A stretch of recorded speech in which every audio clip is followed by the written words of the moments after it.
Interview Expert est aujourd'hui, eh bien oui, en compagnie du Gitan. C'est son nouveau surnom, eh bien oui, Miguel Dumail, son premier combat professionnel. Alors comment on le ressent? Comment on le ressent? Elle a eu un peu beaucoup de stress. Ouais. Sinon, un round de plus, ça va. À la fin, j'ai plutôt accéléré, c'est bien. Sinon, s'il en aurait eu 3, j'aurais perdu. Ok.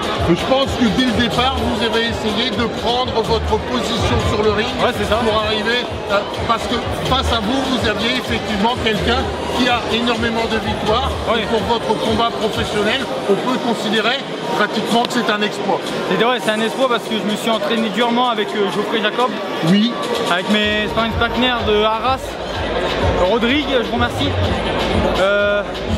C'était le premier round. Mon entraîneur m'a dit jette-toi pas parce que c'est un cogneur.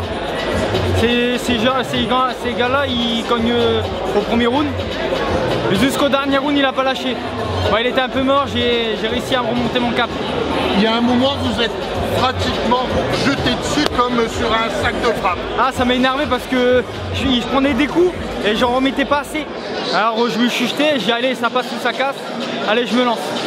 Comment on ressent ce combat dans un premier temps quand on passe professionnel avec ce monde qui hurlait votre nom? Bah, je suis heureux déjà. Le Gitan maintenant. Je suis heureux. Pourquoi vous avez retenu ce nom de Gitan? Parce que je fais ça à ma communauté des gens du voyage. Oui. Je suis un voyageur et comme on est fier d'être un voyageur, on le montre à tout le monde. Et là, je l'ai montré ce soir à Garquinet et je suis vraiment heureux et je remercie tout le monde.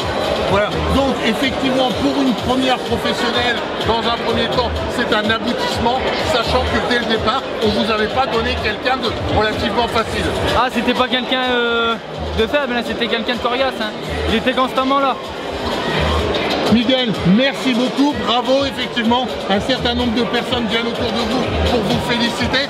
La suite maintenant pour vous, à partir du moment que vous gagnez ce soir, c'était quoi? C'était un petit combat pour recommencer, c'est mes débuts de combat. Oui. Et après, petit à petit, je vais monter en combat. Je vais faire des 6, après des 8, et après peut-être un championnat de France. Ça serait bien. Est-ce que ce soir, votre père, je ne sais pas où il était exactement, il devait être juste derrière là-bas, je pense qu'il devait être heureux, voire ravi et très fier de vous. Déjà, c'est un ancien boxeur. Il n'a pas pu passer en professionnel. Et j'ai eu une chance de passer professionnel et il est heureux pour moi. Et il me suit tous les jours, il est constamment avec moi. Je remercie mes entraîneurs aussi, Thierry, Jackie, Romain, pour être constamment là. Mes oncles, tout ça. Et je remercie encore, c'est lui qui m'a fait revenir sur le ring. Il y a le 22 juin, comme j'avais fait mon dernier combat amateur. Je remercie mon oncle qui est décédé il n'y a pas longtemps. Pour lui, vous aviez une pensée pour lui ce soir? J'ai une pensée pour lui parce que j'ai gagné ce combat. Et là, c'est la victoire, c'est pour lui. D'accord. Merci Miguel. À très bientôt. À très bientôt.